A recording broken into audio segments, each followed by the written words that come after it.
Since getting it, we've dealt with a lot of smaller problems on this 96 Jeep Cherokee, but we still haven't addressed the suspension. The wheel gaps are uneven and the ride height is lacking, thanks in no small part to the clapped out leaf springs. So we're going to continue to ignore some of the more severe rust problems on the Jeep and instead take a trip to the local junkyard to shop for a lift kit. Buying off-the-shelf parts was never really in the budget for this project, but when this 96 Cherokee was listed, we knew it had to be done. Clearly, this thing is not stock, but beyond that, we have absolutely no idea what's on there, so let's take inventory.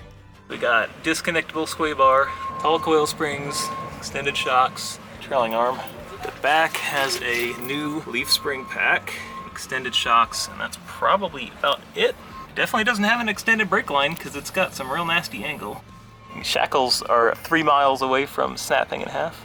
This lift kit is not rusty. It's been on here maybe a couple of years. And if we need any parts reference, we got this guy right here. It seems like we've got our shopping list in order, so let's get to filling our wheelbarrow. Since these aren't original parts, hopes are high that they won't be too much trouble to remove. This is already coming off, that's good. And starting at the back, the drive shaft has already been claimed and the U-bolts are just barely hanging on there. So we'll knock loose the lower shock hardware, remove the wheels, cut the brake hose, and remove the upper shock bolts. That nut is spinning in the body. Okay. We'll leave the shocks hanging in there and deal with that later, but at least we can pop them off of the axle. Then we'll undo the U-bolts, which should allow the axle to drop free. Watch your toes there. Watching my toes. Kick it. Oh, too hard. In an attempt to drop it off all at once, we'll undo the U-bolts on the passenger side as well. And when that doesn't work, give it a few kicks.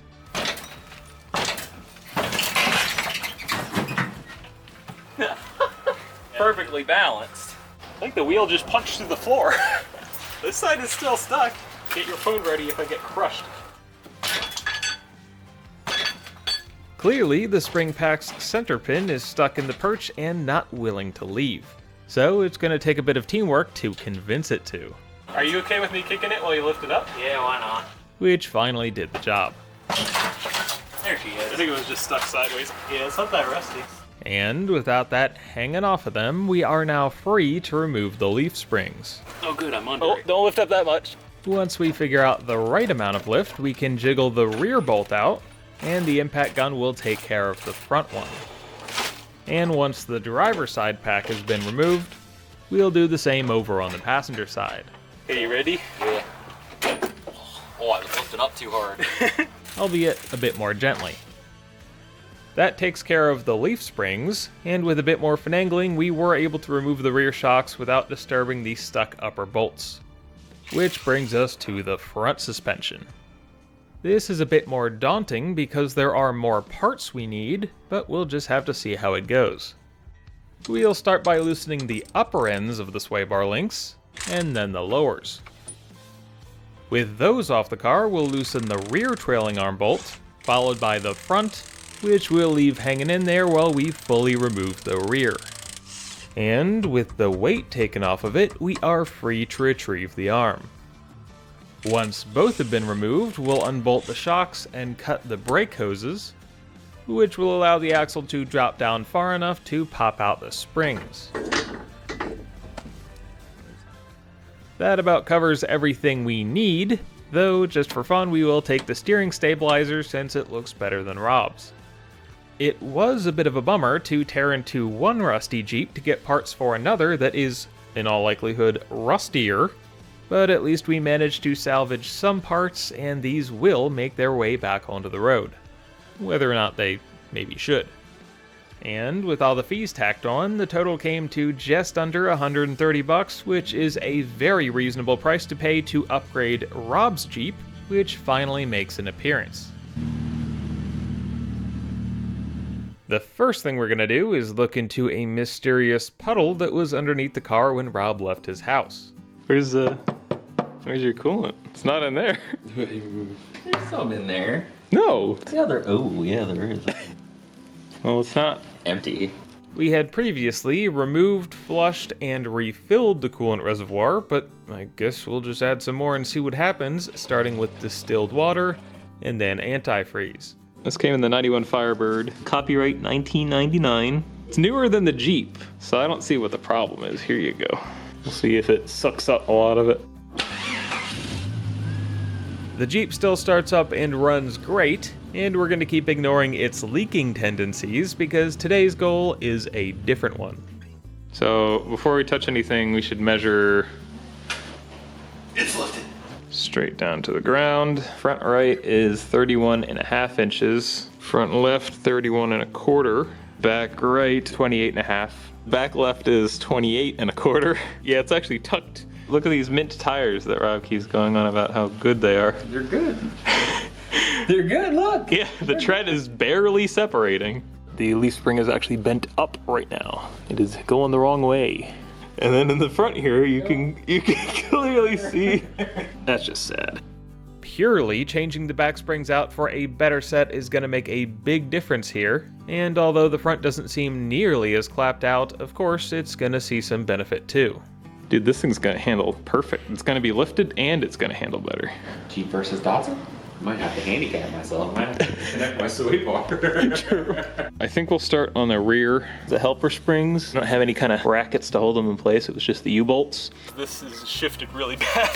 That one's still pretty twisted right now. It's not necessarily going to hurt anything. It's just not ideal. The aluminum pinion shims, which are generally not well thought of, but so far these are intact, so I'm just going to leave them on there. But there is a big important part that we overlooked. My highly technical micrometer measurement tells me the axle is 2.67 inches, but we're gonna call it 2 3/4. Chrysler 8.25 inch rear end has the 3-inch tube. That's what the junkyard Jeep was. This is the Dana 35 with the 2 3/4 inch tube. So we don't have the right size U-bolts. We're gonna go see if Tractor Supply does. Hopefully.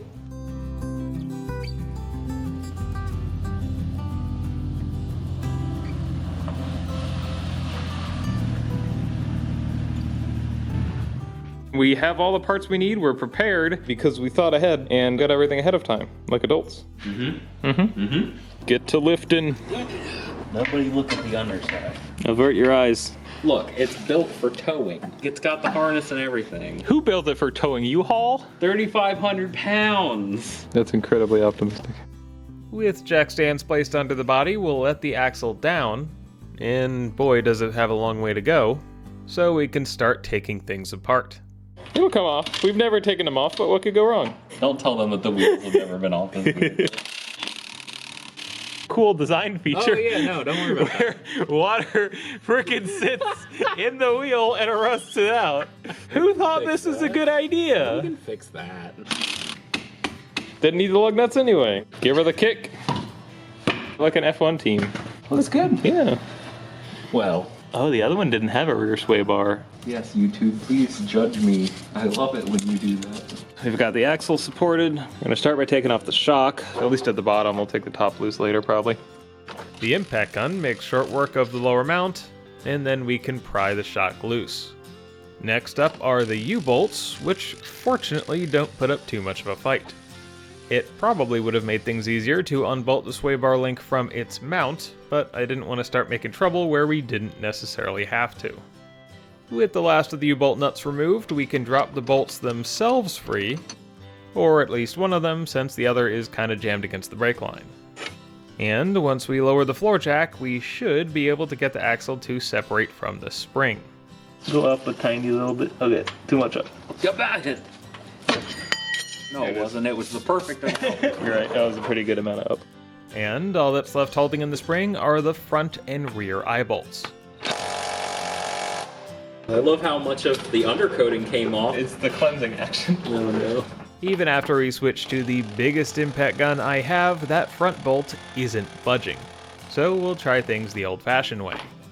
Unfortunately, the longest bar I had on hand was 18 inches after an unfortunate incident that ended the 24.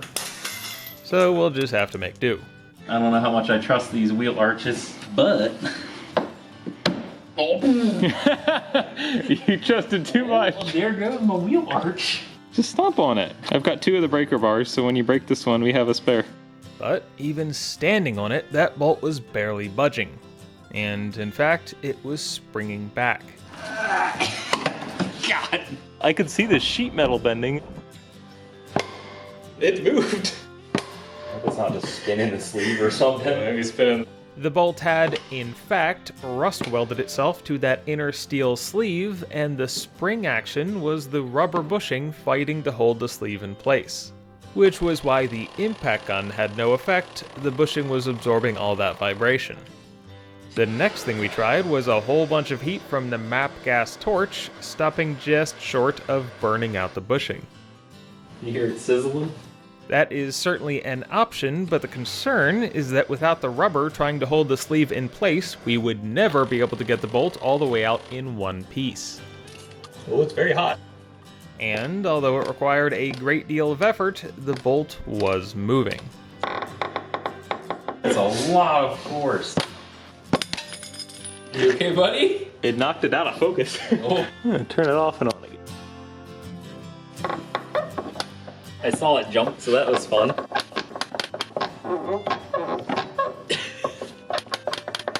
It still wasn't pretty, but the bolt was unthreading and getting easier to turn as time went on. Oh, God. Come on, SpongeBob, you gotta want it. Oh, yeah. This is a lot harder compared to what it was. New sounds, but what do they mean? Spider?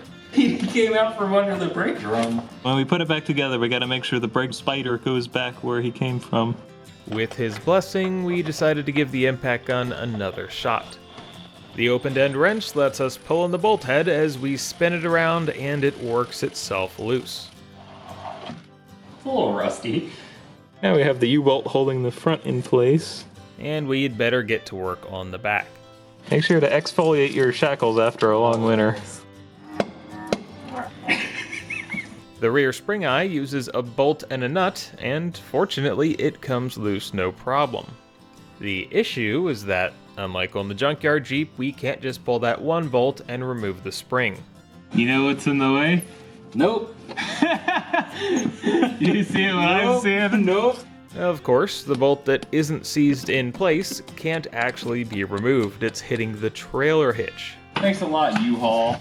which we could remove, but those bolts also look nasty, and it's probably the only thing holding the back of the Jeep together, so instead we'll take the whole shackle out. Oh. Don't spit on me, peasant. Like an angry alpaca.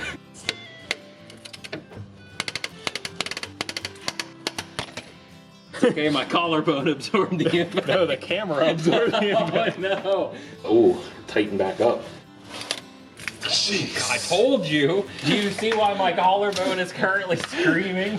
We've got another bolt stuck in a bushing sleeve, but this time I think what's happening is it moved the sheet metal as far as it could, and now everything is locked up solid. And when it does move, it jumps. We've made it like 1/4 of an inch. Watching Rob struggle, I felt like I should do something to help, so I cooked up a scheme to add some additional torque. Where do you want me to push? Like the middle? And it was working. I think it's on there. Quick, pull really hard to find out. Although not perfectly. It was not on there. God damn it. And that bolt really didn't want to move. God! There it is. One. That bolt sure is intent on giving us a hard time. Oh, that was right in my ear. More? Oh, God, no, not more. No more. Every time you walk by, the spider's like, He's rearing up. He's angry, Rob. he's like, why haven't you got this done yet? Oh, we got 2. Eventually, the bolt did loosen up a little bit, and we were able to go back to turning it with a ratchet. All right. Right the way. Hey, it's easy now. Easy. It's easy. The tandem wrenching was working, and pretty soon we had actually moved the bolt enough to get a wrench under there, and I started prying it outwards to see if that would help. Maybe it did, maybe it didn't, but pretty soon the bolt was feeling pretty loose. And after a bit of electric ratcheting, Hey. Get out of there. The bolt and a lot of rust was finally released, and we could remove the leaf spring. The bolts really don't look that bad. This is the shackle we recovered from the lake.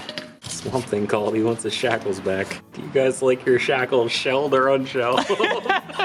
On the inside of that sleeve, it is quite obvious why that bolt was so stuck. It is rusted 100% of the way through. And the bolt left its mark on the way out. You can see the threads carved into it.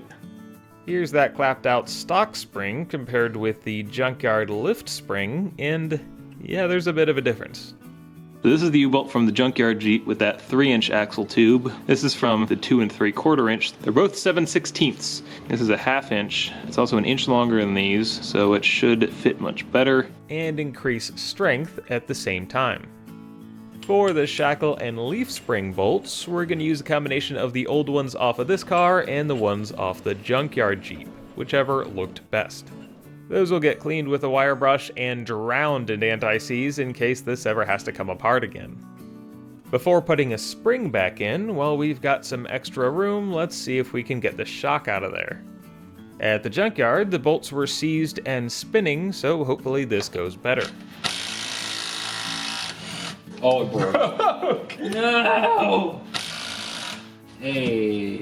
So we can hold the shock in with at least one. First, we'll try to get the rest of the bolt out of there by welding a nut to it, and when that doesn't work, we'll try to drill it out. And the heat from welding may have played a part here, but this went pretty smoothly. We'll follow that up with a tap to cut new threads, and pretty soon we're back in business. We'll get the shackle reinstalled, the new spring in place on top of the axle, lower the floor jack down enough so that we have enough room to get the bolts in, and then we've got to get the center pin lined up with the spring perch. But it just won't drop into place, and as it turns out, it's because the head of the pin is too big. The factory one is 0.5135 inches. On the aftermarket axle is more like 0.566 inches. We'll make a bit more room in the spring perch using a 14.5mm drill bit, get the spring back in place, and this time it drops right onto the perch. Yep. Now we can get the U-bolt plate back in place. And although the sway bar bracket's going to have to wait until later, we can go ahead and install the new U-bolts now. We'll also get the spring bolts snugged down so that they're ready to be torqued at ride height. And after forcibly compressing it, we'll get the extended shock in place. And with the upper bolts tightened ever so gently, we can finally remove the axle from the floor jack. That's pretty taut and directly in the path of the muffler, which is not fantastic. But we'll worry about that later because right now it's time for the best part, when we get to do it all over again on the other side. It won't fit. 2-piece lug nuts are so good. Since the intended one won't fit, we'll try our luck with a larger socket. Now it should be an 18. That takes care of the lug nuts, but unlike the other side, the wheel's not going anywhere. We don't have enough room to kick the wheel off. Of course, this is a stuck one. I think it knocked the brake drum off on the other side. At least it didn't hit the creeper. Nobody has ever taken that off before. Just gonna put that back on. I'm not gonna worry about any of that. If you do that with one hand, I will be thoroughly impressed. Prepare to be impressed. Do you need a hand? No, I need to impress. Oh, shit. With that secured, we did eventually manage to kick loose the driver's side wheel and attempted to remove the drum, but with less success. Well, we'll deal with that later. Rob, I'm concerned about your bump stop here. No, it's fine. The passenger side bump stop was already gone, and as soon as Rob touched it, the driver's side one fell off. It's kind of impressive it stayed on there that long. We don't have replacements, but with the lift kit, it's unlikely to contact them anyway.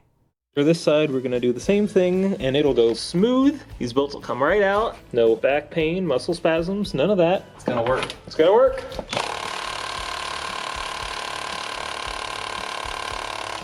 What'd I tell you? It's not gonna work. It didn't work.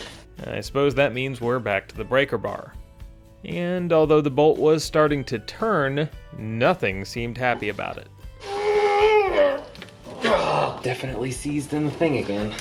Yep, our favorite problem is back to haunt us. Oh, now it's doing it again! Not again! And nothing but brute force is gonna get the job done. That's all I got. Eventually, the bolt was far enough out we could finish it up with the impact, and then, joy of joys, we get to work on the shackle. I just want to break them loose first. Good luck. Oh. With the lower fastener started, it's time to work on the upper, which proceeded predictably until the bolt suddenly got more stuck and then very loose because Ooh. it broke. Oh! The bolt snapped right at the base of the threads, so there's a chance that we can still pry the shackle out, Something's happening. but if not, we should at least be able to make enough room to get a blade up there and cut through what's left, if the falling rust hasn't blinded us by then.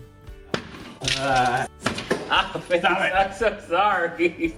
Unfortunately, sneaking the shackle past the remains of the bolt isn't going to happen, so what we'll do is remove the shock, and of course one of the upper bolts on this side broke as well, impact loose and completely remove the pair of U-bolts, drop the axle down, pop the spring off of its perch, and shift the pack as far outboard as we can to make room for the reciprocating saw. Cutting through even the remnants of a hardened steel bolt isn't a good time, and the blade certainly agrees. After a few minutes of persevering, eventually we finally made it through, and the shackle has been freed. Which means we can finally remove that crummy old leaf spring. But that part of the bolt is still stuck in there. We're gonna use the welder again. But the angle and being upside down makes this challenging. Still can't see anything. And even after sticking it on there and definitely getting it hot enough, it starts to loosen, I can see the thread that's turning them. but the end of that bolt is still taking a ton of force to move, It broke. No! and my welds simply aren't good enough. We'll try another trick, which is starting off with a flat washer welded to the bolt, but with that in there, there's even less room and I just can't get a nut welded in place. However, Try to grab the walker. we've got an oversized pair of locking pliers and nothing left to lose. This isn't really how that washer technique is supposed to work, but the weld is holding and we've got enough leverage to actually turn it. Which works for a few revolutions until this other bolt is getting in the way. We decided to break the washer off, which was not an easy task, and weld the nut to the now partially exposed threads. This went much better and finally got us a strong weld. Plus, I think we had done some of the hard work turning it with the washer. And after a lot of wrenching, we finally got the rest of the bolt out, which is where we decided to call it for the night. We'll have to finish this one up next time.